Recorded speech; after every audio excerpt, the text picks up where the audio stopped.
Si juegas pickleball o quieres aprender a jugar pickleball, en este video tenemos tremendos tips para ti de nuestro amigo Senior Pro jugador José Derisi. Es un video que tiramos para el Summit del 2023 del Pickleball Summit y en este video José nos enseña los tips más claves para un jugador de pickleball. Disfrútalo.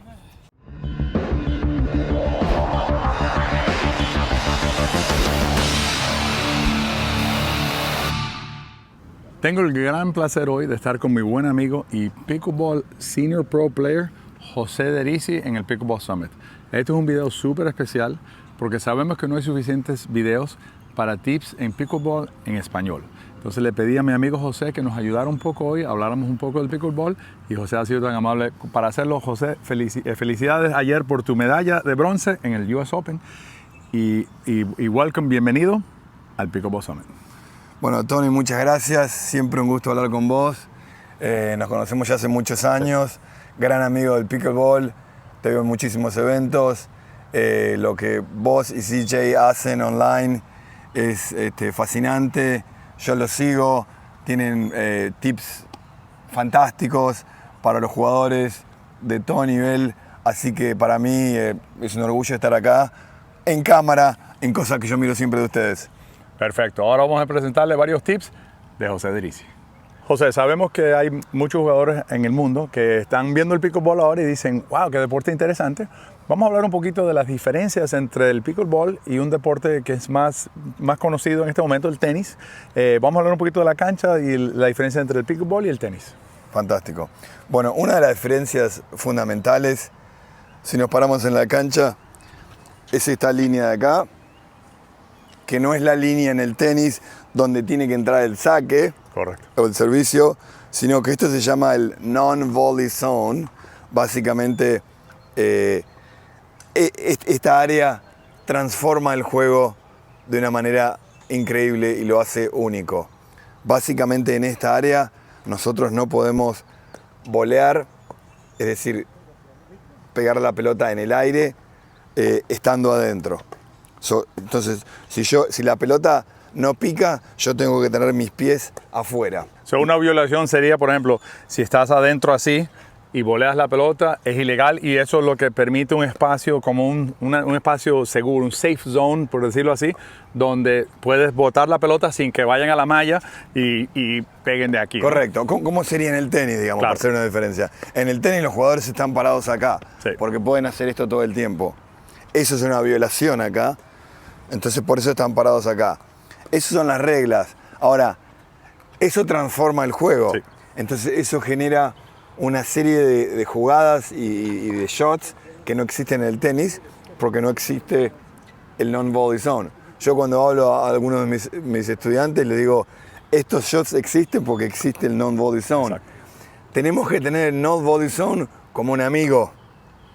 Y eso significa saber que existe el non-volley zone, pero jugar sabiendo que existe el non-volley zone. A veces nos olvidamos y los que venimos de tenis, al principio jugamos al tenis en una cancha de pickleball. Exacto. Y es la fase 1 y después vienen diferentes fases donde de vuelta, la fase 3 es la donde vos, el pickleball el non-volley zone es un amigo y se usa muchísimo como defensa para hacer resets. Cuando estás complicado podés tirar una pelota acá. Por eso hay muchos puntos en el pickleball que van rápido y de golpe pueden volver. Eso pasa muchísimo menos en el tenis, Claro. porque no hay un lugar seguro como decís vos. Quiero tomar un poquito de detour aquí. Quiero que vean la pasión que tiene José por este deporte. José, que es tremendo atleta en su derecho anteriormente, entra al pickleball y es un amante apasionante de este deporte. Cuando entras al pickleball, no te vas. Vamos a hablar un poquito más de esta zona y me gustó lo que dijiste sobre es tu amigo. Entonces, cuando entra un tenista, de acuerdo, ven esta raya y tienen un temor, es como, esto es horrible, esta zona, ¿qué zona más horrible? Pero se olvidan de la zona del otro lado de la malla, que es la que es tu amigo. O sea, que tú puedes usar esa zona como una zona segura para botar la pelota. Ahora vamos a demostrar un par de cosas en un minuto, pero el tiro, para que conozcan la terminología, se llama el dink es que vamos a hablar un poquito del dink, el third shot, de los tiros que se usan para que entiendan Sí. los tiros eso. Exactamente. Cuando están los 4 jugadores en el doubles, que es lo que estamos hablando, van a haber 4 jugadores si vos estarías ahí, Sí. y tenemos 2 jugadores allá haciendo lo mismo. Entonces, van a haber muchas veces, el dink es cuando la pelota pica acá en el non-volley zone y queda baja. Entonces, como queda baja, yo no la puedo atacar, porque si la ataco o va al net o se va alta o el oponente pira. Entonces por eso van a ver muchas veces el dink es una pelota suave donde vuelve a picar en el non-volley zone. Básicamente me dan una pelota a mí que yo no puedo atacar y la idea es darle de vuelta a ellos una pelota que no pueden atacar. Eso es el dink. Eso es algo prácticamente único en el pickleball, de vuelta porque existe el non-volley zone acá.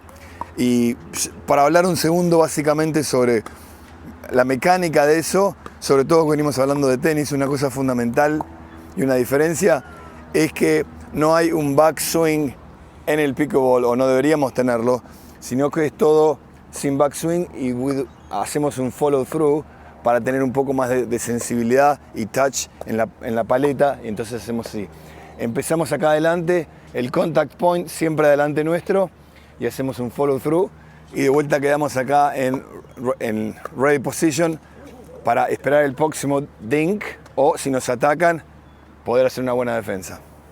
Ok, José, vamos a enseñar el dink ahora. Pelotas inatacables, ¿no, José? Exactamente, y una de las, como ven, como Tony y yo trato de hacer también, no hay un backswing, le tratamos de poner a la pelota que vaya con un arco, una curva, cosa que la pelota no termine en la red. Estas pelotas son inatacables, es muy difícil para el oponente tratar de atacar. Si tratamos de atacar una pelota inatacable, el oponente la va a terminar. A ver si Tony trata de atacarme. Eso es lo que pasa. O la pelota termina en la red, o el oponente la va a atacar. ¿Por qué? Porque estamos... A ver, si tenemos una pelota, una cosa que me gusta mostrar a mí, si nosotros tenemos un dink, y perdón por la voz, estuve gritando mucho ayer en el US Open. En el campeonato del US Open, José es muy animado jugando, excelente jugador y muy animado en la cancha. Bueno, pero una cosa que me gusta mostrar a mí es que si nosotros tiramos un dink a esta altura y la pelota pica, fíjense a la altura del contact point, es muy bajo, por eso es inatacable. Si yo tiro una pelota de acá y trato de pegarle muy fuerte, hay 2 posibilidades. O la pelota termina acá, o la pelota termina en la cancha del vecino. Exacto. Entonces, tenemos que tener esa disciplina para tener un dink donde la pelota sea inatacable y estar moviendo la pelota. Una de las cosas que también me gusta decir es que el dink no es esperar que el otro cometa un error. Con el dink estamos jugando, y una cosa que hay que tratar de hacer es que el oponente pegue un dink en su contact point atrás de su cuerpo. Nosotros siempre hablamos para nosotros, el contact point siempre tiene que estar adelante, pero eso lo queremos para nosotros, no para el oponente. Entonces el objetivo es que el oponente haga el dink desde acá, y lo más probable es que erre la pelota o la suba. Y para hacer eso, que el oponente le pegue acá, hay que hacer mover al oponente, no tirar la pelota a la paleta. Entonces, si yo estoy con Tony acá y estamos jugando, dink, la idea es empezar a moverlo a Tony, y Tony va a tirar una pelota alta y lo vuelvo a mover. Entonces, casi la van a errar. Tony no erra ninguna. Ahí está, una pelota alta. Es que es difícil de errar, José, para mí. Tony no erra ninguna pelota. Nunca, pero bueno. nunca he errado una pelota. Pero eso es muy bueno, José. Y como vieron ahí, yo le pegué a la red en una, y ese es el error más fatal. Correcto. Más fatal que te peguen un smash.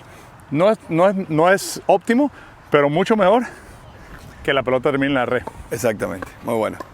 Gracias por la demostración, José, del dink, y es un tiro tan importante en este juego, y si te pones maestro de ese tiro, es muy difícil que te ganen.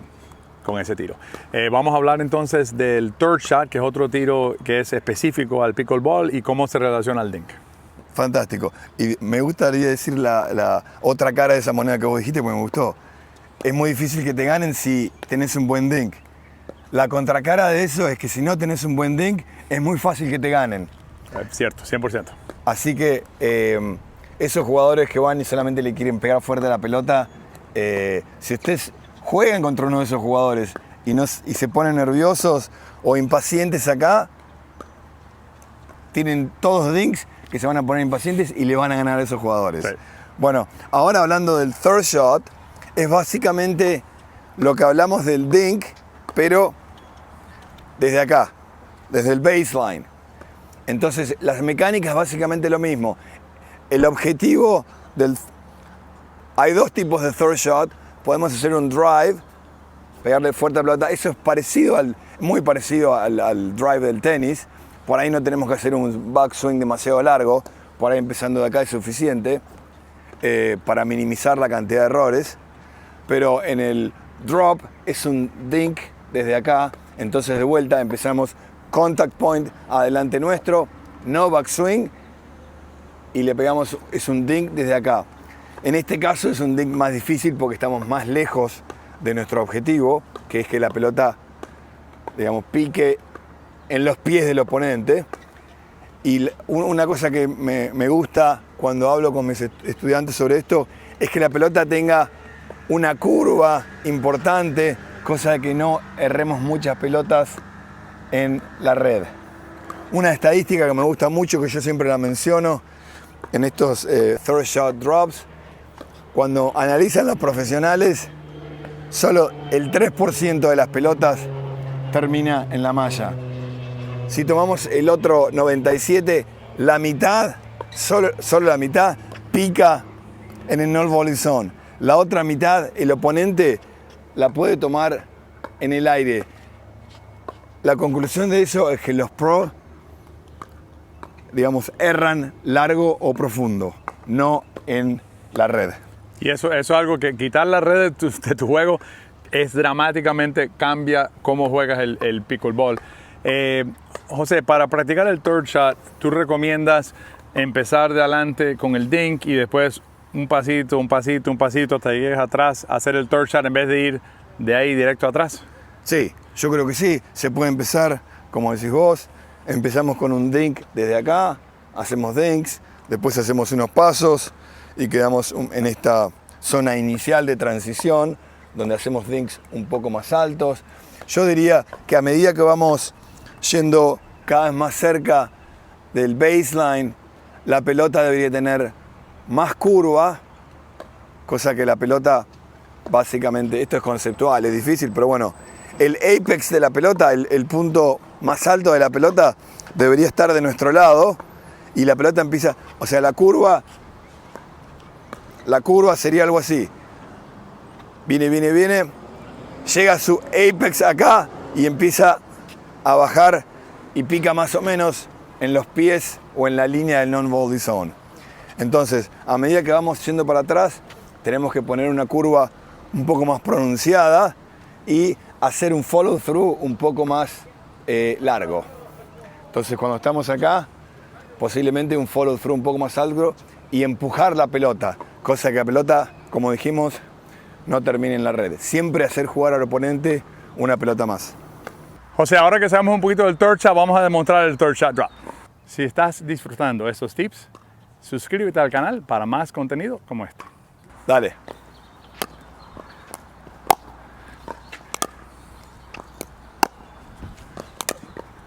El arco ese lo veo bien alto y bien bueno, José, sin red. No hay chance de que le pegue a la red bajo, ¿no? Exactamente. Como ven, la pelota tiene un arco importante, pero la pelota termina cayendo, picando en los pies de Tony. Y es muy buena pelota, una pelota inatacable por mí y te permite a ti entonces subir, que es lo que quieres hacer, ¿no? Exactamente. El objetivo final es jugar acá y no allá. Como a mí me gusta decir, o muchas personas dicen, cuando un equipo está en el kitchen line y el otro equipo está en el baseline, el equipo de acá tiene 80% de probabilidad de ganar el punto. Así que la idea es venir acá. Ese es otro proceso y seguramente Tony lo va a poder explicar bien en los muchos buenos videos que tiene online. Pero el proceso de venir al kitchen es todo un gran proceso. Y es el proceso, francamente, más difícil del pickleball y el que todos los pros practicamos. José, esos tips sobre el non-volley zone y el entender el non-volley zone, cómo usarlo con el dink y con el third shot, claves para el pickleball. Vamos a hablar un poquito del volley, de volear la pelota en este deporte y cómo se hace bien. Fantástico. Bueno, cuando estamos en el non-volley zone y los oponentes están en el baseline, básicamente, para simplificar, pueden tirar dos tipos de shots, un drive o un drop. Tenemos tres tipos de voleas y básicamente el tipo de volea que vamos a usar depende de la velocidad a la cual recibimos la pelota. Entonces, por ejemplo, si hacen un drive muy rápido, lo que tenemos que hacer es un block. Simplemente poner la paleta acá, absorbemos y la pelota simplemente pica ahí en el volley zone. El error que tendemos a hacer, que a veces lo hacemos por orgullo, es tratar de pegarle más fuerte aún a esa pelota. Ahí hacemos un backswing, que no deberíamos hacer, o le pegamos fuerte, sin reconocer que la pelota que tiró el oponente es una buena pelota, y esa falta de disciplina hace que erremos muchas pelotas. Así que eso forma parte de la paciencia, de la disciplina con la que jugamos, y la, digamos, inteligencia emocional para reconocer cuando el oponente tiene un buen shot. Y como en cualquier deporte, hay que jugar defensa cuando estamos ante un ataque, no hay que simplemente atacar todo el tiempo. Eso es parte de la disciplina y la paciencia. Eso es el block cuando recibimos un drive muy fuerte. Si el drive es a una velocidad mediana y estamos bien balanceados y vemos bien la pelota que viene, en vez de hacer un block, podemos hacer un punch volley, que es el segundo volley. Simplemente es lo mismo, pero hacemos un follow through. Entonces ahí podemos poner el objetivo de esto es que la pelota vaya más fuerte y básicamente estamos tratando de poner la pelota que pique en el pie de los oponentes. Esa es una volea muy interesante para tener. Estamos preparados acá, viene, boom, punch volley. Y la tercer volley es cuando el oponente tira un drop y el drop es un poco largo. Estamos preparados acá y la pelota viene un poco largo, entonces acá tenemos mucho más tiempo. Entonces podemos poner la paleta acá, siempre abajo de la pelota, y después podemos hacer un roll volley. Entonces la pelota agarra un top spin y el goal de eso es mantener a los oponentes en el baseline, si es que están en el baseline. Entonces tenemos tiempo, pelota acá y hacemos un roll. Esos son los tres tipos en general, para simplificar, de voleas que tenemos. Fantástico. Y si ves, uno de los temas corrientes que corren todo lo que ha dicho José aquí es simplificar el juego. Comparado con otros deportes como el tenis, pádel y cosas así, este es un deporte que lo más que simplificas los tiros en términos de backswing y eso, lo mejor vas a tirar los tiros.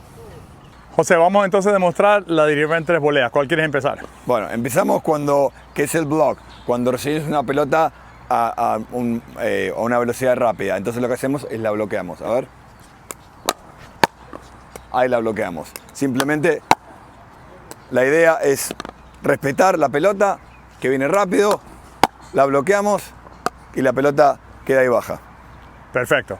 Y entonces el segundo que dijiste, si mal no recuerdo, es el punch volley, ¿no? Correcto. Okay. Cuando la pelota viene a una velocidad media y tenemos tiempo para hacer un punch, una extensión del brazo y poner una velocidad, cosa de tratar de poner la pelota con una velocidad más importante en los pies del oponente. Entonces ahí le damos un poco más de velocidad. Este es una volea un poco más agresiva.